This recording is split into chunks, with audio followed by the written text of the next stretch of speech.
Forum, Forum FM, Radio Forum FM 105.8. Soyez les bienvenus à la Radio Forum FM. Nous vous remercions, nos auditrices et auditeurs. Radio des droits de l'homme, au service des auditeurs. Radio. Bienvenue à toutes et à tous. Nous allons donc poursuivre l'évocation de la guerre du 5 juin au 15 octobre 1997. Mais je vais vous parler d'abord de Pascal Satima Biala, l'actuel soi-disant chef de l'opposition, qui est le dernier ministre de la Défense de Pascal Lissouba. C'est originaire de la région de la Bouenza, est né le 28 novembre 1948 à Loudima. Il a fait ses études à Brazzaville, donc au centre supérieur de Brazzaville, ce qu'on appelle l'université de Brazzaville, avant que ça devienne l'université Marien Ngouabi, après l'assassinat donc de Marien Ngouabi.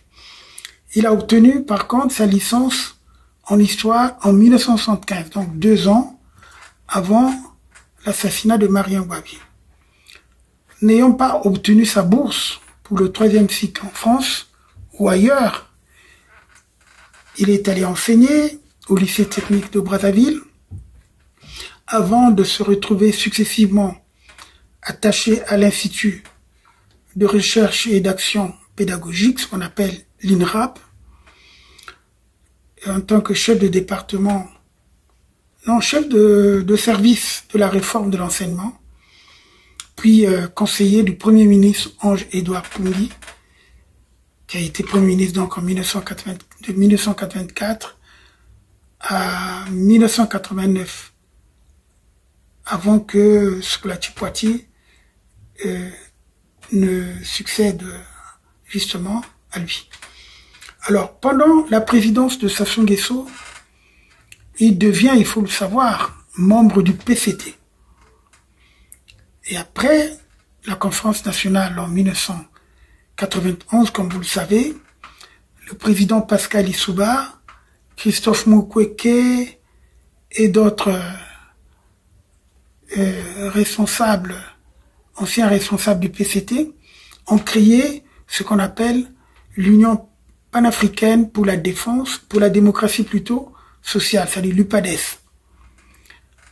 Pascal Satima Biala, il est l'un des membres justement, et il est l'un des membres. Il va être élu député du district de Loudima à partir de 1992, donc aux premières élections législatives. Et d'ailleurs, sans interruption, il a toujours été député de cette localité, qui aujourd'hui est envahie par les Rwandais, même s'il n'ose pas le dire, parce qu'il était d'accord avec ça. Lorsque la guerre civile éclate en 1997, il est donc nommé ministre de la Défense, comme je l'ai dit, dans le dernier gouvernement de Pascal Lissouba. Attachez vos ceintures. Attachez vos ceintures. Forum FM 105. Vous fait voyager. Maintenant. Oui, je voudrais donc ouvrir cette parenthèse avant de la refermer. C'est que depuis 2015, Pascal Satima Biala s'est beaucoup illustré contre le référendum constitutionnel. Il va donc s'opposer à la nouvelle constitution, mais cette nouvelle constitution qui permet au président Sassou de se représenter pour un 3e mandat consécutif. Il encourage alors les Congolais à la désobéissance civile pour empêcher, ou du moins pour perturber, le déroulement de ce référendum. Avec ses collègues de l'opposition à l'époque, je peux citer Guy Brice Parfait Kolela, Claudine Mounari,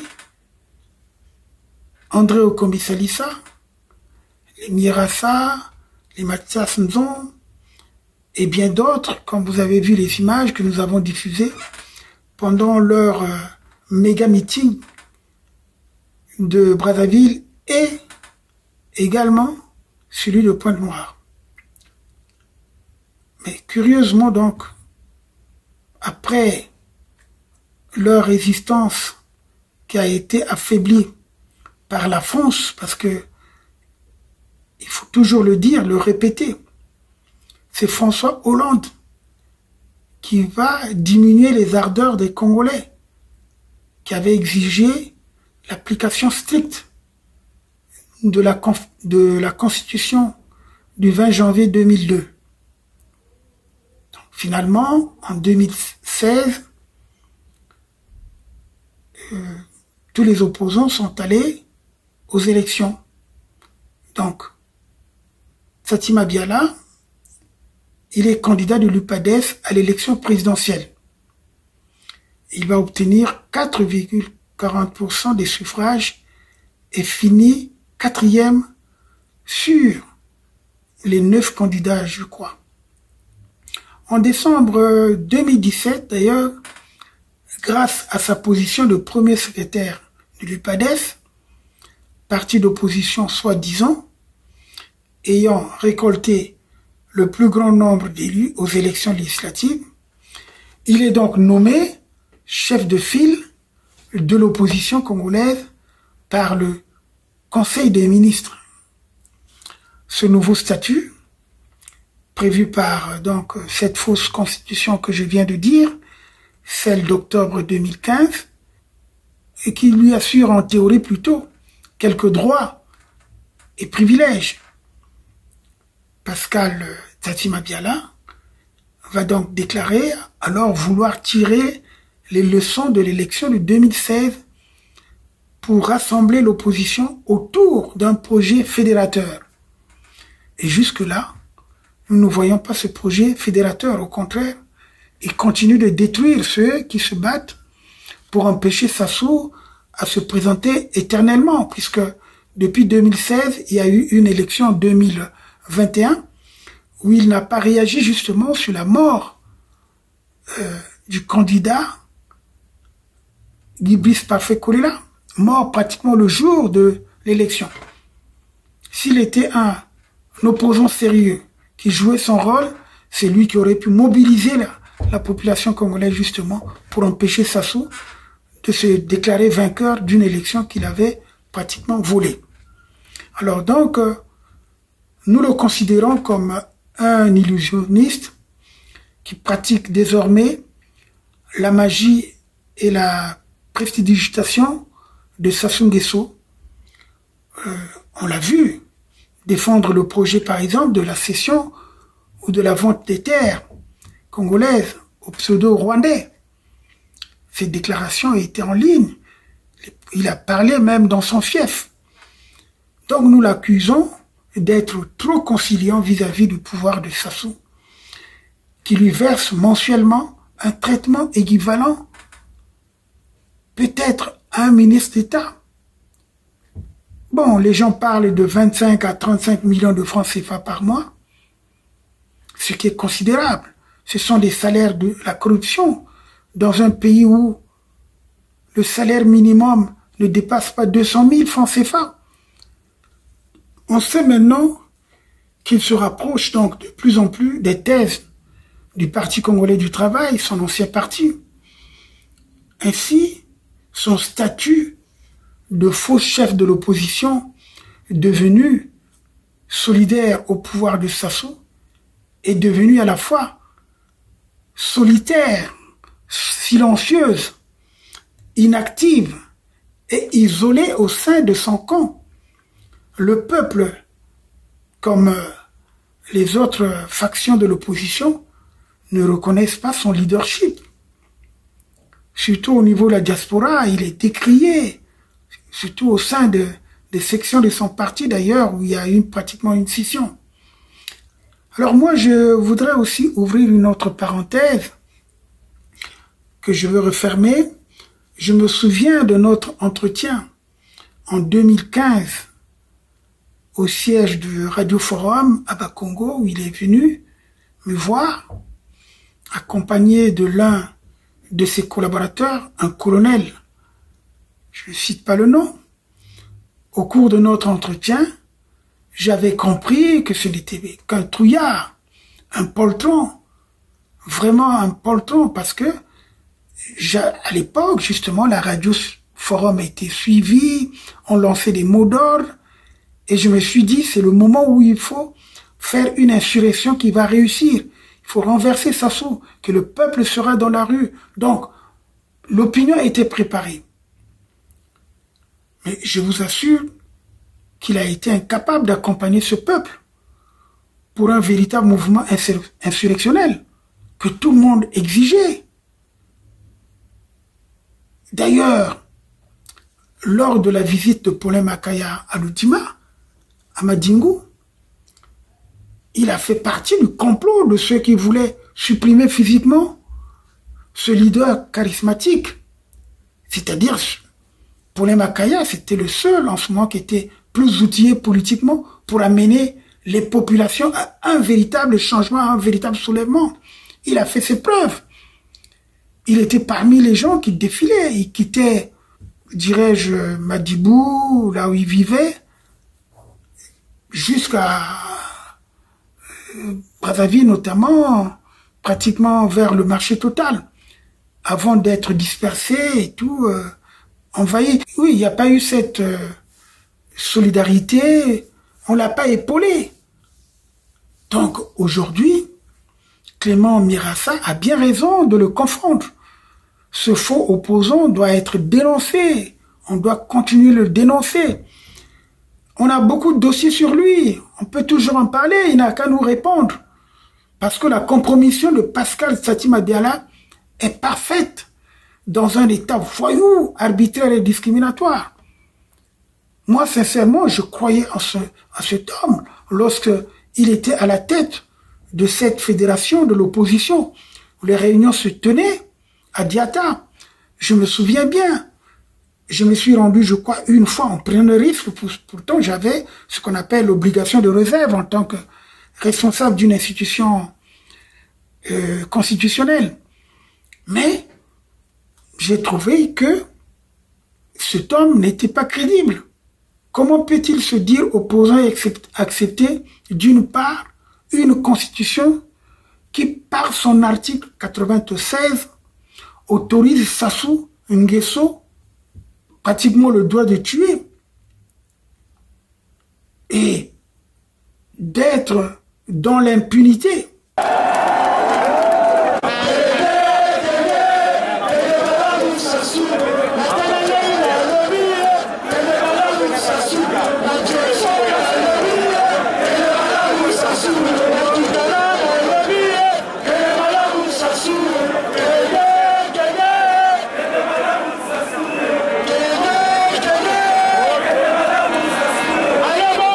Jamais je ne pourrais accepter que la Constitution soit violée. J'insiste pour dire que lorsque la Constitution est violée, les démocrates ne doivent pas l'accepter. Jamais.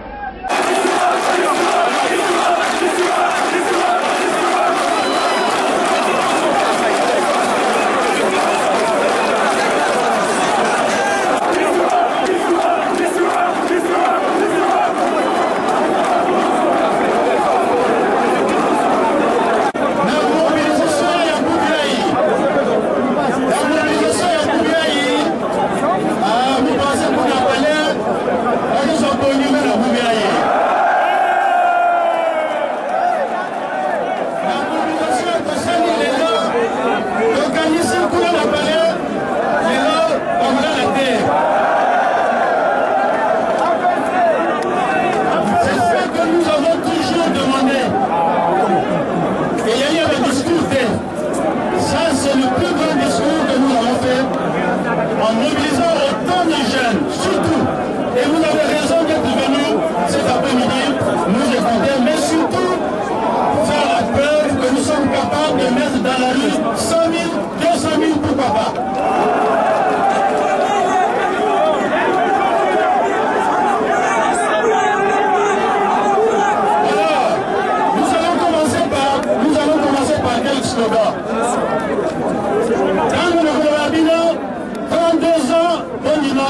suffit.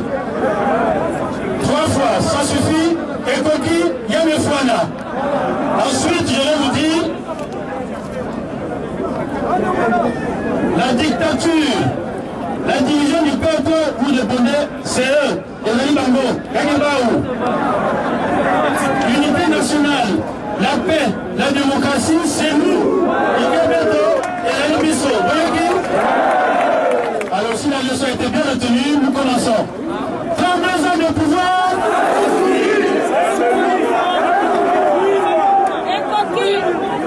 Non, c'est pas la foi. 32 ans de pouvoir en français. 32 ans de pouvoir. 32 ans de pouvoir. La dictature, la tyrannie, l'unité nationale, la paix, la démocratie. Vous avez raison, c'est bien. Ça devient passionnant. Passionnant. Forum FM 105.8. Moi, j'aime. Forum FM 105.8. C'est beau comme un camion. C'est beau comme un camion. Et ça roule plus vite. Plus vite. Forum FM 105.8. Et il faut dire que le traître Fatima Biala a fait tomber son masque de complice du dictateur Sassou Nguesso. Dès l'instant, aucune action digne de son nom n'a jamais été engagée par lui pour obtenir la libération du général Jean-Marie Michel Mokoko et de l'ancien ministre André Okombi Salissa. Alors que toute l'opposition venait de signer l'appel à la désobéissance du 29 mars 2016. J'étais à Brazzaville. Pascal Fatima Biala et Guy Brice Parfait Kolela ont refusé tous les deux de signer ce communiqué. C'est pour cela que la ville morte qui était prévue le 29 mars a échoué. Plutôt, Clément Mirassa a bien donc raison de le dénoncer. Ce béni wiwiste de Sassou n'a jamais été un démocrate et défenseur des droits fondamentaux des Congolais. A-t-il eu la peine d'ailleurs de défendre la réhabilitation totale du chemin de fer Congo-Océan? Cette voie qui l'amène jusqu'à l'Oudima. Ce n'est pas l'argent qui manque au Congo, il le sait très bien. Ce qu'on leur donne par mois, cette manne pour la corruption des dirigeants, que ce soit même des officiers supérieurs. Dernièrement, on a suivi comment Sassou, il a promis, dernièrement d'ailleurs, vous avez suivi comment Sassou a donné des consignes pour que les généraux, certains officiers supérieurs soient primés, soient fortement indemnisés pour maintenir justement le climat de terreur. Donc, je voulais seulement dire que moi, j'avais consacré un quart de page, pour ne pas dire même presque une page, sur ce personnage dans mon ouvrage. Parce que cet homme qui a entretenu des milices,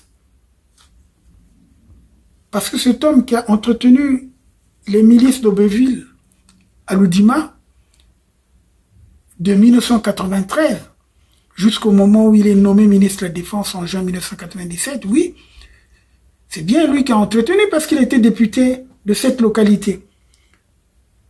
Et cette base d'Aubéville était justement dans sa circonscription.